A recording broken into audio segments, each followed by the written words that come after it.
안녕하세요. 반값보험료 만들기입니다. 오늘은 내달 4월 무해지 저해지 20%대 보험료 상승 예정이란 제목으로 영상 준비해 봤습니다. 자, 구독자님들께서도 계속 댓글 남겨주시고 그런 기사들이 계속 나오고 있는 것 같아요. 매년 4월 되면 항상 이런 얘기가 나옵니다. 이번엔 특별히 무해지 저해지 관련해서 보험료가 좀 오른다고 하니까 실제로 오르기도 하는 것 같아요. 그래서 관련 기사 좀 보고 우리가 가져야 할 관점, 그리고 절판 마케팅에 그대로 넘어가면 안 된다. 정확히 알고 판단하자. 그 내용으로 영상을 좀 만들어 봤습니다. 결론부터 말하면 너무 크게 염려할 필요 없을 것 같다. 그 내용 한번 살펴보도록 할게요.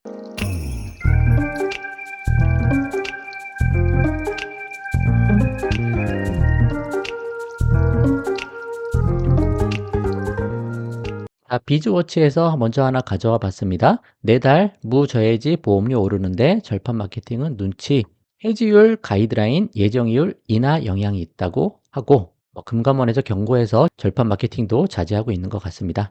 자, 오는 4월부터 무해지 저해지 보험 상품의 보험료가 인상된다. 이거는 맞아요.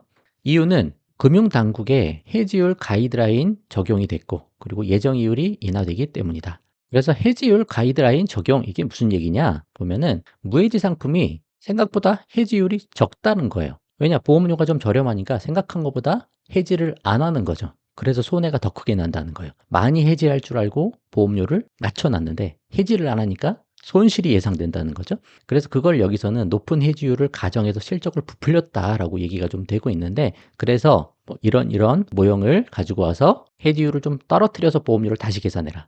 그거를 4월부터 개정 상품으로 적용을 한다. 그 내용입니다. 그런 내용 때문에 좀 바뀐다라고 보시면 될 것 같습니다. 첫 번째가 그거고, 두 번째는 적용이율 인하죠. 금리가 자꾸 떨어지고 있으니까 예정이율도 떨어지더라. 근데 이거 그냥 외워두시면 되는데, 예정이율이 떨어지면 보험료도 오른다. 그 생각하시면 될 것 같아요. 기준금리가 떨어지고 있고, 그래서 예정이율이 떨어져서 보험료가 좀 올라갈 것 같다. 그 내용입니다. 근데 이런 내용은 금리 떨어지면 늘 나오는 이야기도 하고, 또 이게 4월에 발맞춰서 같이 적용되다 보니까 매년 이 시점 되면 절판 마케팅 같은 게 많이 나오고 있기도 합니다. 이런 배경으로 4월에 보험료가 좀 변동이 있을 것 같다. 그 내용으로만 보시면 될 것 같고요. 두 번째 뉴스 한번 볼게요. 그러면 신화일보에서 빅5 손보사에서는 평균 25.4% 무해지 저해지가 오를 거다라고 얘기가 된 것 같아요. 그럼 뭐가 오르냐? 한번 살펴보면 좋죠.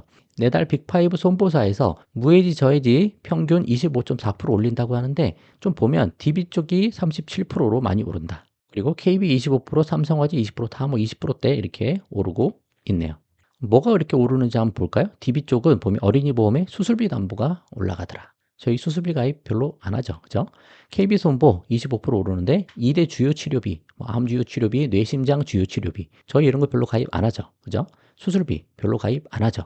삼성화재 간편보험에 간편심사보험 유병자 상품, 수술비 입원비 이쪽이 많이 오르더라. 저희 별로 가입 안 하죠. 그죠? 수술비 입원비 그냥 실비로 받자. 별도로 특약 가입하지 않는다. 그죠? 메리츠화재 22%, 암주요 치료비 저희 가입 안 하죠. 그냥 암 진단비, 일반 암 진단비 넉넉하게 넣자. 암을 뭐 두 번, 세 번 걸리고 여러 가지 막 복잡한 치료 많이 받을 것 대비해서 별도로 가입하지 말자. 그냥 암에 걸리면 지급받는 암 진단비 하나면 된다. 그렇게 보는 거죠. 또 수술비 가입 잘 안 하잖아요. 현대해상도 뇌심 진단비인데 이쪽은 조금 영향을 받을 수 있을 것 같은데, 대부분은 우리한테 그렇게 큰 영향을 주지는 않을 것 같다.